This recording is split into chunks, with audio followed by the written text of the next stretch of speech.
पाठशाला में आप सबका स्वागत है। आई होप आप लोग की पढ़ाई अच्छी चल रही होगी। जैसे कि रुटेरिया मैगजीन की इसके पहले राष्ट्रीय घटनाक्रम की वीडियो जो है वो अपलोड हो चुकी है।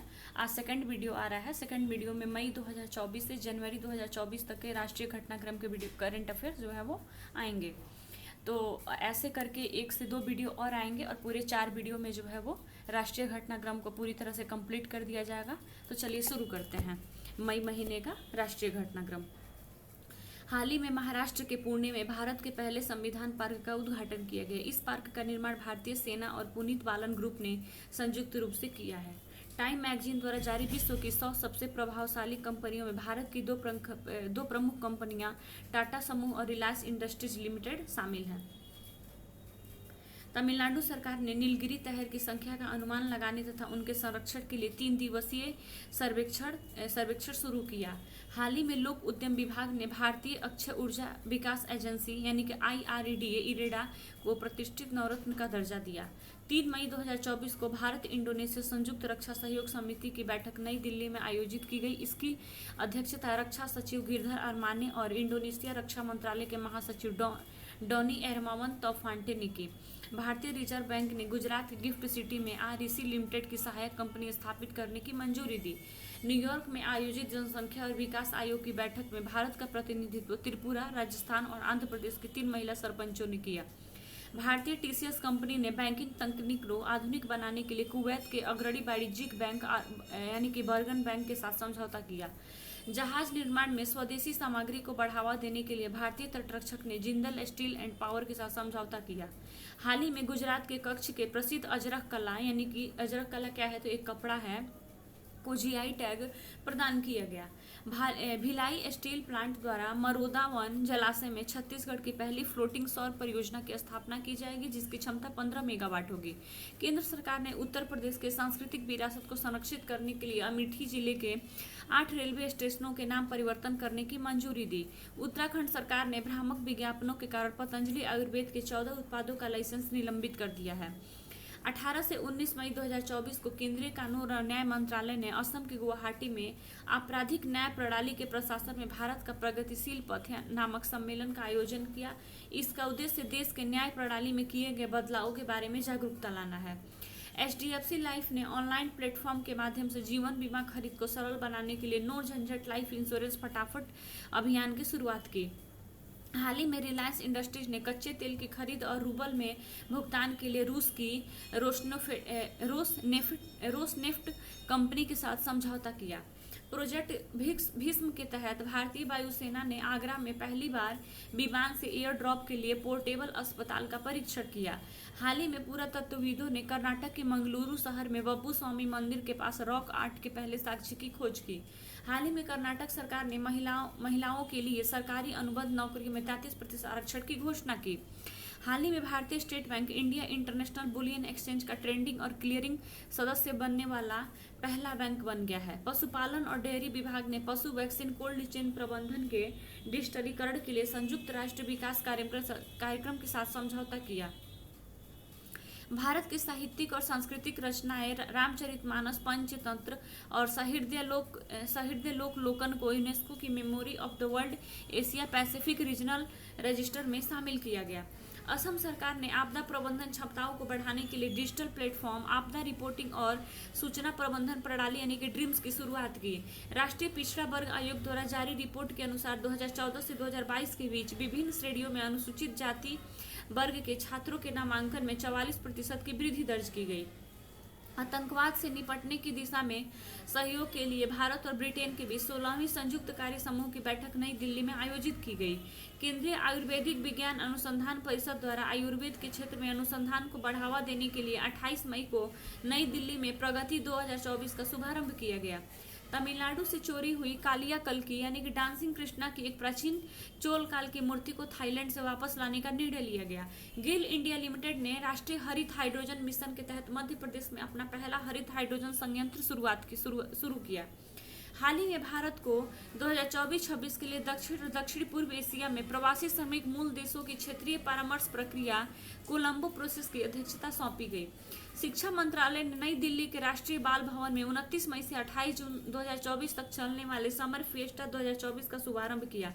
उड़ीसा के भुवनेश्वर में भारत का पहला नार्वेस्टर्स का अध्ययन करने वाला शोध केंद्र स्थापित किया जा रहा है।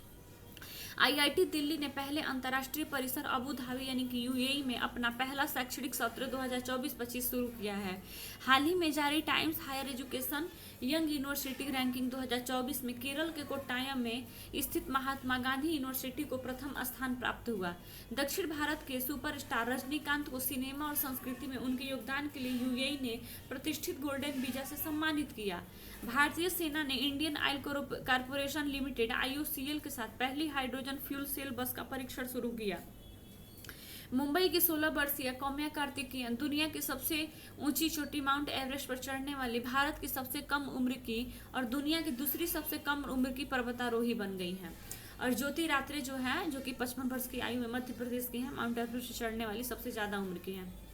हाल ही में केंद्रीय कौशल विकास तथा उद्यमिता मंत्रालय द्वारा ग्रामीण महिला सशक्तिकरण को बढ़ावा देने के लिए नोएडा और हैदराबाद में ड्रोन दीदी योजना के तहत पायलट परियोजना के संचालन के लिए महिंद्रा एंड महिंद्रा लिमिटेड के साथ समझौता ज्ञापन पर हस्ताक्षर किया गया है। मझगांव डॉक लिमिटेड यानी कि MDL के स्थापना की 250वीं वर्षगांठ के अवसर पर रक्षा सचिव गिरधर आरमाने द्वारा 250 रुपये का स्मारक सिक्का जारी किया गया है। यह केंद्रीय रक्षा मंत्रालय के अंतर्गत एक प्रमुख नौसैनिक शिपयार्ड निर्माता है। MDL भारत का एकमात्र जहाज निर्माण यार्ड है जो भारतीय नौसेना के लिए पनडुब्बियों का निर्माण करता है।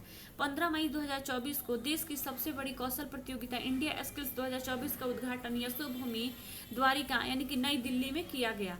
15 से 19 मई 2024 तक चलने वाली इस 4 दिवसीय कौशल प्रतियोगिता में 61 श्रेणियों में युवाओं का कौशल परीक्षण किया गया। ओडिशा में सबसे अधिक विजेता 17 स्वर्ण, 13 रजत, 9 कांस्य और 12 उत्कृष्टता पदक है। बिहार 3 स्वर्ण, 1 रजत, 3 कांस्य और 6 उत्कृष्टता पदक इसमें जीते हैं। हाल ही में संयुक्त राष्ट्र महासभा में फिलिस्तीन को संयुक्त राष्ट्र का सदस्य बनाने के प्रस्ताव पर भारत द्वारा इसके समर्थन में मतदान किया गया। 193 सदस्यों वाली संयुक्त राष्ट्र सभा में कुल 143 देशों ने जहां समर्थन में मतदान किया, वहीं अमेरिका और इजरायल समेत 9 देशों ने प्रस्ताव के विरोध में मतदान किया गया। भारत अरब देशों के अतिरिक्त फिलिस्तीन मुक्ति संगठन को मान्यता देने वाला विश्व का पहला देश था। हाल ही में अरुणाचल प्रदेश में स्थित सेला सुरंग को International Book of Honour England द्वारा आधिकारिक तौर पर देश की सबसे ऊंची सुरंग के रूप में मान्यता दी गई है। सेला सुरंग दुनिया की सबसे लंबी 2 लेन सुरंग है, जिसका निर्माण सीमा सड़क संगठन द्वारा 13,000 फीट से अधिक ऊंचाई पर किया गया है। सुरंग 1 की लंबाई 980 मीटर है, जबकि सुरंग 2 की लंबाई 155 मीटर है। प्रधानमंत्री श्री नरेंद्र मोदी द्वारा मार्च 2024 में इसका उद्घाटन किया गया।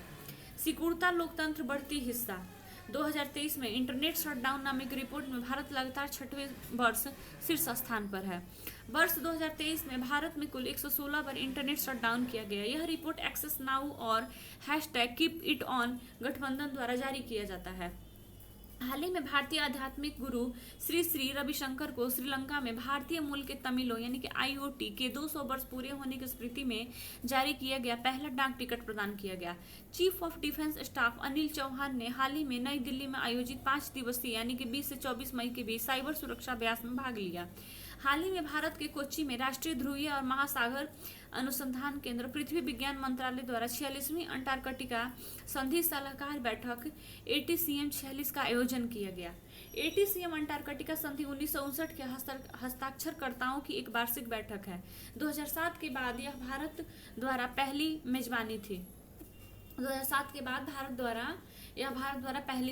केंद्रीय विद्युत प्राधिकरण द्वारा हाल ही में जारी आंकड़ों के अनुसार वर्ष 2023-24 में राज्य ट्रांसमिशन कंपनियों द्वारा ट्रांसमिशन लाइनें जोड़ने के मामले में उत्तर प्रदेश शीर्ष स्थान पर है। इस सूची में दूसरे स्थान पर गुजरात तथा तीसरे स्थान पर तमिलनाडु है। हाल ही में 23 मई 2024 को बुद्ध पूर्णिमा के अवसर पर सिक्किम में सागा दावा का त्यौहार मनाया गया। सागा दावा को ट्रिपल ब्लेस्ड फेस्टिवल के नाम से भी जाना जाता है, जो प्रत्येक वर्ष तिब्बती बौद्ध कैलेंडर के चौथे महीने के 15वें दिन आता है। तिब्बती भाषा में सागा का मतलब चौथा और दावा का मतलब महीना होता है। हाल ही में मध्य प्रदेश की ज्योति रात्रे 55 वर्ष की आयु में माउंट एवरेस्ट फतह करने वाली सबसे बुजुर्ग भारतीय महिला बन गई हैं। आंध्र प्रदेश के तिरुपति में हाल ही में सप्ताह भर चलने वाला वार्षिक गंगम्मा जतारा लोक उत्सव मनाया गया। यह उत्सव भगवान वेंकटेश्वर की छोटी बहन मानी जाने वाली देवी गंगम्मा को समर्पित है। दुनिया का पहला 100% बायोडिग्रेडेबल पेन नई दिल्ली के सौरभ एच मेहता ने बनाया है और इसे नोट पेन नाम दिया गया है। भारत का तिरुवनंतपुरम हवाई अड्डा भारतीय उद्योग परिसंघ से जीरो वेस्ट टू लैंडफिल सम्मान प्राप्त करने वाला भारत का पहला हवाई अड्डा बन गया है। हाल ही में चर्चा में रहा प्रोजेक्ट उद्भव भारतीय सेना तथा USI United service institution of India के मध्य एक सहयोगात्मक पहल है, जिसका उद्देश्य महाभारत तथा अन्य प्राचीन ग्रंथों से प्राचीन भारतीय सैन्य रणनीतियों को आधुनिक युद्ध रणनीति में समन्वित करना है। हाल ही में वायुसेना प्रमुख विवेक राम चौधरी द्वारा कमांड हॉस्पिटल एयरफोर्स बेंगलुरु में भारतीय वायुसेना की पहली आपातकालीन चिकित्सा प्रतिक्रिया प्रणाली का उद्घाटन किया गया। भारत हाल ही में नाइजीरिया के साथ द्विपक्षीय व्यापार को बढ़ाने के उद्देश्य से स्थानीय मुद्रा निपटान प्रणाली समझौते में तेजी लाने में सहमत हुआ है। भारत सरकार ने हाल ही में 2015 से 2030 तक के लिए 1500 बांग्लादेशी अधिकारियों को प्रशिक्षित करने और उनकी क्षमता निर्माण करने के समझौता ज्ञापन को नवीनीकृत करने के लिए बांग्लादेश की सरकार के लिए एक साथ समझौते पर हस्ताक्षर किया है। हाल ही में भारत के पेंशन विभाग द्वारा सरकारी सेवानिवृत्त लोगों के लिए पेंशन भुगतान और स्वीकृतियों का विनियमन करने के लिए भविष्य नामक एक पोर्टल का शुभारंभ किया है। हाल ही में भारतीय भूवैज्ञानिक सर्वेक्षण जीएसआई के खोजकर्ताओं द्वारा दक्षिणी गारो हिल्स मेघालय में 35 से 50 मिलियन वर्ष पुराने जीवाश्मों की खोज की गई है। उत्तराखंड पर्यटन विकास बोर्ड ने लोगों को व्यापक खगोल पर्यटन अनुभव प्रदान करने के लिए एक नई पहल नक्षत्र सभा की शुरुआत की है। इस पहल का उद्देश्य खगोल विज्ञान के प्रति उत्साही साहसी लोगों को ब्रह्मांड से जुड़े रहस्यों को पता करने के लिए एक साथ लाना है। हाल ही में चर्चा में रहा सक्सगाम घाटी भारत और चाइना के मध्य सीमा विवाद का कारण है। गौरतलब है कि चीन सियाचिन ग्लेशियर के पास अवैध तरीके से पाकिस्तान अधिकृत कश्मीर स्थित इस घाटी में चीन द्वारा निर्माण पर भारत द्वारा आपत्ति दर्ज की गई है। हाल ही में भारत और क्रोएशिया ने नई दिल्ली में 11वां विदेश कार्यालय परामर्श आयोजित किया। हाल ही में राजस्थान द्वारा कृषि के लिए एक डिजिटल जल वितरण प्रणाली की शुरुआत की है, जिसमें नहर जल वितरण के लिए एक निश्चित मोड़बंदी बाराबंदी का प्रयोग किया गया। हाल ही में भारत ने नागपुर महाराष्ट्र में प्रोजेक्ट ईशान यानी कि प्रोजेक्ट ईशान क्या है तो Indian single sky harmonised air traffic management की शुरुआत की है। इस परियोजना का लक्ष्य भारत के 4 उड़ान सूचना क्षेत्रों को नागपुर से देखरेख करने वाली एक एकल प्रणाली में समेकित करके हवाई यातायात प्रबंधन को सुव्यवस्थित करना है। हाल ही में भारत द्वारा श्रीलंका स्थित कांकी संथुराई बंदरगाह के विकास के लिए 61.5 मिलियन अमेरिकी डॉलर देने का वादा किया है। राजस्थान की नीरू यादव, आंध्र प्रदेश की हेमा कुमारी कुनकू और त्रिपुरा की सुप्रिया दत्ता को न्यूयॉर्क में संयुक्त राष्ट्र जनसंख्या और विकास आयोग यानी कि सीडीपी की ओर से आयोजित होने वाले वार्षिक सम्मेलन में भारत का प्रतिनिधित्व करने का मौका मिला है। हाल ही में टाइम मैगजीन द्वारा जारी विश्व की शीर्ष एडटेक कंपनी 2024 की रैंकिंग जारी की गई, जिसमें 15 भारतीय एडटेक कंपनियां शामिल है। इसमें भारत के अनअकैडमी को इस सूची में 54वां स्थान प्राप्त हुआ है। प्रथम स्थान पर दुबई स्थित एमिरेट्स कंपनी है। हाल ही में भारत का चंडीगढ़ यूनिवर्सिटी हार्वर्ड कार्यक्रम शुरू करने वाला भारत का पहला विश्वविद्यालय बन गया है। भारतीय अंतरिक्ष अनुसंधान संगठन यानी कि इसरो द्वारा हाल ही में 3D प्रिंटिंग के माध्यम से बनाए गए तरल रॉकेट इंजन का सफलतापूर्वक परीक्षण किया गया है। हाल ही में भारतीय वायुसेना तथा भारतीय सेना ने पंजाब में गगन स्ट्राइक सेकंड नामक संयुक्त सैन्य अभ्यास किया है। 7 मई 2024 को सीमा सड़क संगठन बीआरओ द्वारा 65वां स्थापना दिवस मनाया गया। स्थापना 1960 अध्यक्ष रघु श्रीनिवासन मुख्यालय नई दिल्ली। हाल ही में भारत के केरल राज्य में वेस्ट नाइल बुखार के 5 मामलों की पुष्टि की गई है। विश्व स्वास्थ्य संगठन के अनुसार वेस्ट नाइल वायरस का प्रथम मामला 1937 में युगांडा के वेस्ट नाइल जिले में दर्ज किया गया था। हाल ही में उत्तराखंड सरकार द्वारा राज्य में फैले जंगल की आग को नियंत्रित करने के लिए पिरूल लाओ पैसा पाओ अभियान शुरू किया गया है। उत्तराखंड में पिरूल का तात्पर्य चीड़ के पेड़ की पत्तियों से है। इस अभियान में स्थानीय लोग द्वारा सूखे पिरूल को एकत्र कर निर्धारित संग्रह केंद्रों पर पहुंचाने पर प्रति किलो 50 रुपए की प्रोत्साहन राशि प्राप्त होगी। पिरूल का उपयोग पालतू जानवरों के लिए बिस्तर बनाने, गाय के गोबर के साथ खाद के रूप में मिलाने के साथ ही बिजली उत्पादन के लिए किया जाता है। यूनाइटेड किंगडम स्थित वैश्विक थिंक टैंक एम्बर द्वारा प्रकाशित 5वीं ग्लोबल इलेक्ट्रिसिटी रिव्यू रिपोर्ट के अनुसार भारत 2023 में जापान को पीछे छोड़कर तीसरा सबसे बड़ा सौर उत्पादक देश बन गया है। वैश्विक data intelligence firm new world wealth के सहयोग से हेनले एंड पार्टनर्स द्वारा संकलित वेल्थिएस्ट सिटीज रिपोर्ट 2024 के अनुसार 2 भारतीय शहर मुंबई और दिल्ली को दुनिया के शीर्ष 50 शहरों में शामिल किया गया है। इस रिपोर्ट के अनुसार विश्व के सबसे अमीर शहरों में मुंबई 24वें और दिल्ली 37वें स्थान पर है।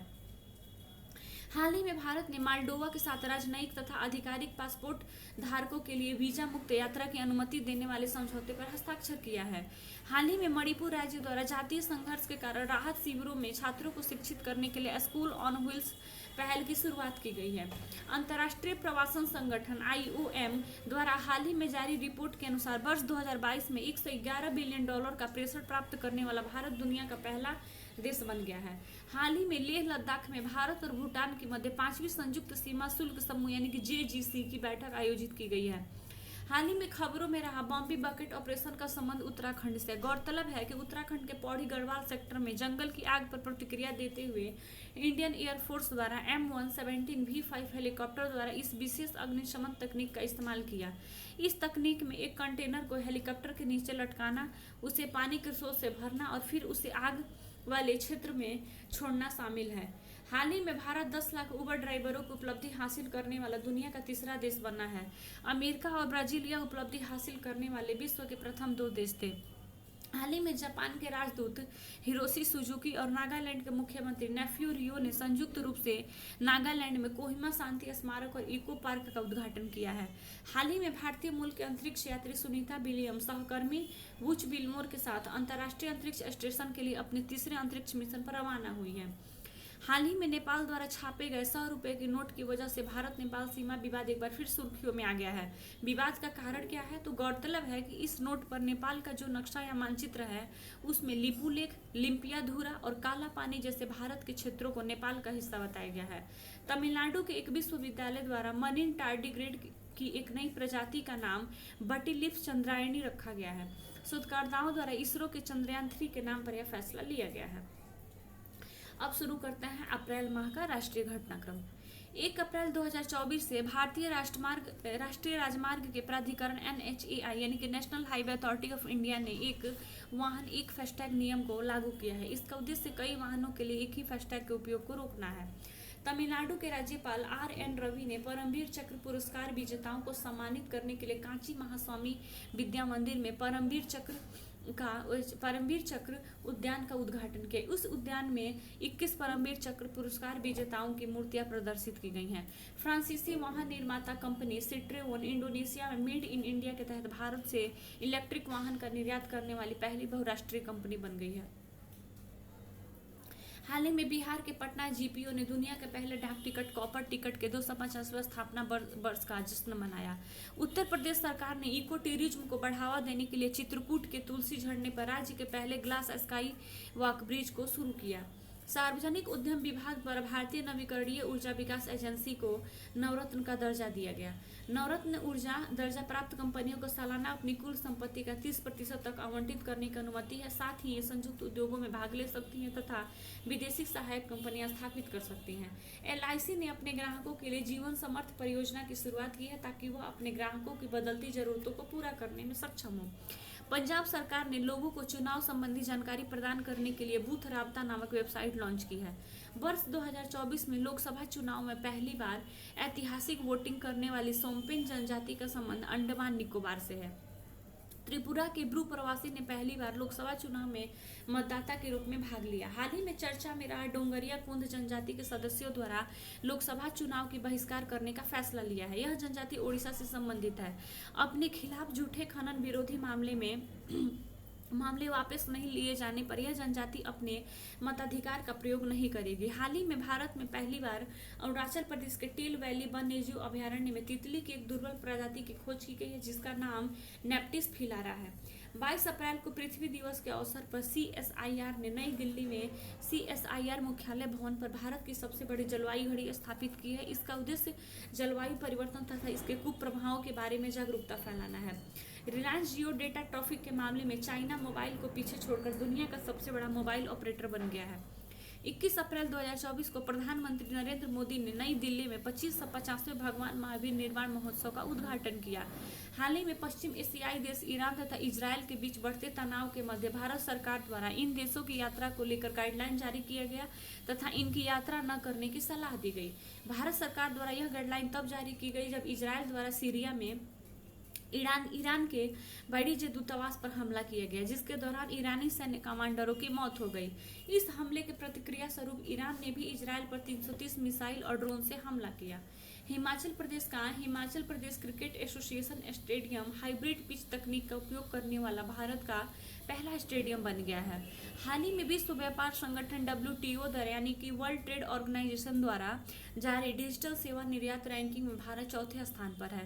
भारतीय प्रधानमंत्री श्री नरेंद्र मोदी हाल ही में प्रसिद्ध अमेरिकी मैगजीन न्यूज वीक के कवर पेज पर छपने वाले दूसरे भारतीय प्रधानमंत्री बन गए हैं।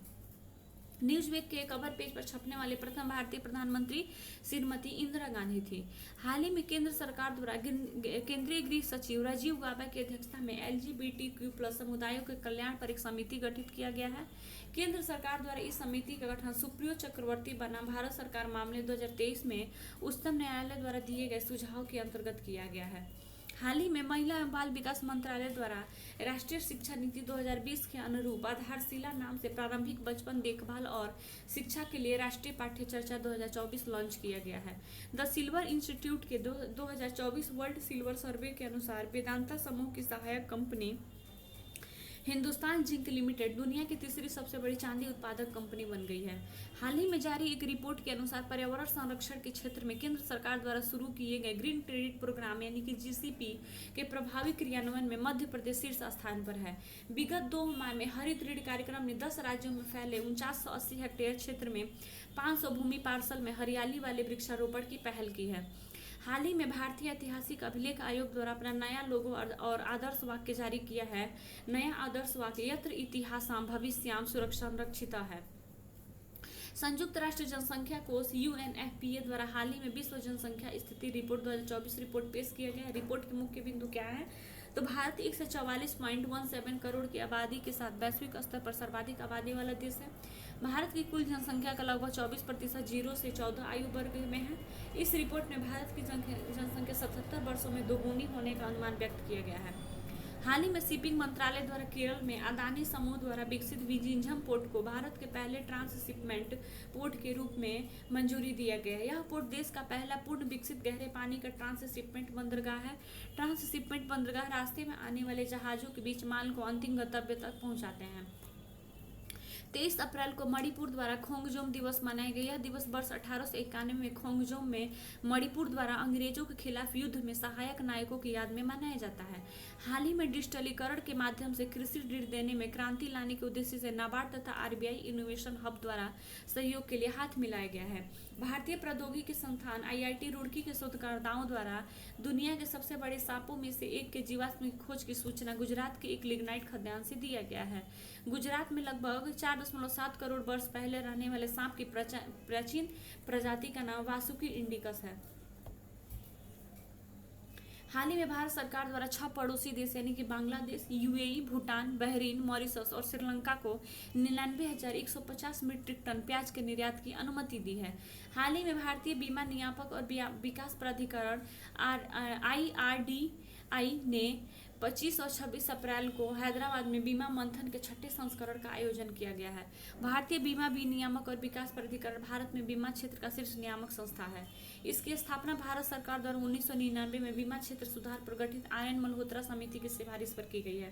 हाल ही में एसोसिएशन फॉर डेमोक्रेटिक रिफॉर्म्स बनाम इलेक्शन कमीशन ऑफ इंडिया और अन्य के मामले सुप्रीम कोर्ट ने फैसला सुनाते हुए चुनाव में सुरक्षा उपायों के साथ इलेक्ट्रॉनिक वोटिंग मशीन यानी कि EVM के उपयोग को वैध ठहराया है। जस्टिस संजीव खन्ना और जस्टिस दीपांकर दत्ता समेत सुप्रीम कोर्ट के 2 जजों की बेंच ने यह फैसला सुनाया। मई 1982 में केरल के आम चुनाव में पहली बार EVM का इस्तेमाल किया गया था। फिर 2001 से प्रत्येक राज्य विधानसभा चुनाव तथा 2004 में देश के सभी 543 संसदीय निर्वाचन क्षेत्रों में EVM का प्रयोग किया जाने लगा।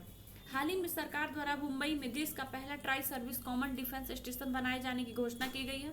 यह तीनों सेनाओं के संयुक्त स्टेशन होने के साथ ही देश का सबसे बड़ा सैन्य अड्डा होगा। हाल ही में 26 मार्च से 8 अप्रैल के मध्य गोवा में शिग्मोत्सव 2024 का भव्य आयोजन किया गया। शिग्मोत्सव 2024 में बसंत के मौसम को होली और कार्निवल परंपराओं के साथ चिन्हित करता है। हाल ही में उड़ीसा का पारादीप बंदरगाह कार्गो वैल्यूम के मामले में भारत का सबसे बड़ा बंदरगाह बन गया है। हाल ही में भारत की राष्ट्रपति द्रौपदी मुर्मू द्वारा आईआईटी बॉम्बे में कैंसर के लिए भारत के पहली घरेलू जीन थेरेपी लॉन्च किया गया। भारत की पहली नेक्सकार 19 CAR-T थेरेपी को आईआईटी बॉम्बे और टाटा मेमोरियल अस्पताल के सहयोग से विकसित किया गया है।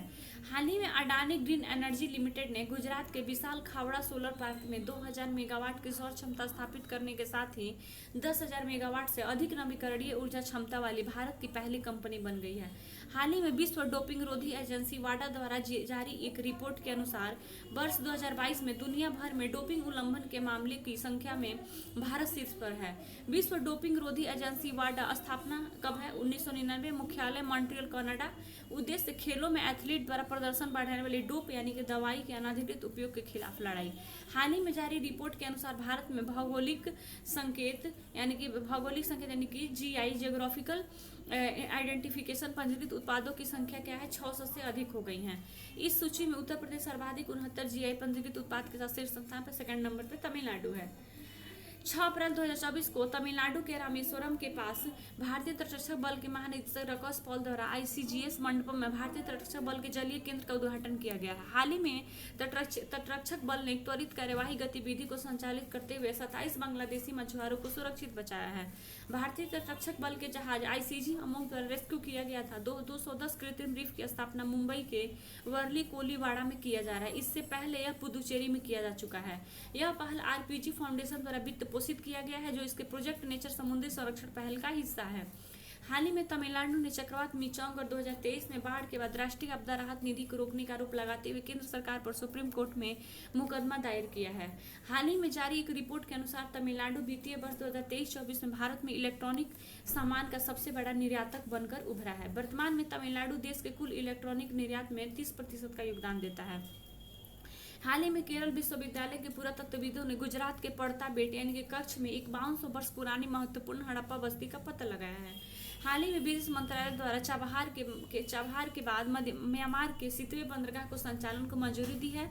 सितवे बंदरगाह म्यांमार में कालादान नदी पर स्थित है तथा चाबहार बंदरगाह पे है तो बांग्लादेश में है। हाल ही में प्रसिद्ध भारतीय विमानन कंपनी इंडिगो बाजार पूंजीकरण के लिहाज से अमेरिकी विमानन कंपनी साउथ वेस्ट एयरलाइंस को पछाड़कर दुनिया की तीसरी सबसे बड़ी एयरलाइंस बन गई है। उच्च शिक्षा विश्लेषण संबंधी कंपनी क्वार्टरली साइमंड्स यानी QS लंदन द्वारा जारी विश्व शिक्षण संस्थान रैंकिंग 2024 के तहत JNU को भारत की सबसे अधिक रैंक वाली यूनिवर्सिटी बताया गया है।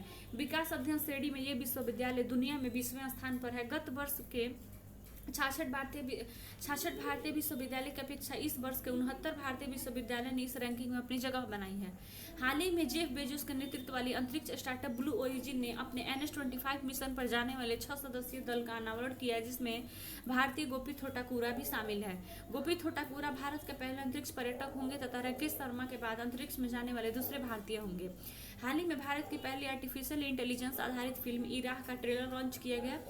हाल ही में 8 अप्रैल 2024 को केंद्रीय रक्षा मंत्रालय द्वारा नई दिल्ली में परिवर्तन चिंतन नामक पहली त्रिसेवा सशस्त्र बल योजना का आयोजन किया गया। हाल ही में भारतीय मूल के तंत्रिका विशेषज्ञ डॉक्टर अश्वनी केशवन को ब्रिटेन के विश्वस्तरीय शोध दल में शामिल किया गया। यह दल डिमेंशिया रोग का पता लगाने की दिशा में शोध करेगा। हाल ही में NTPC लिमिटेड द्वारा अपनी प्रमुख कॉर्पोरेट सामाजिक जिम्मेदारी पहल बालिका सशक्तिकरण मिशन GEM का नया संस्करण लॉन्च किया।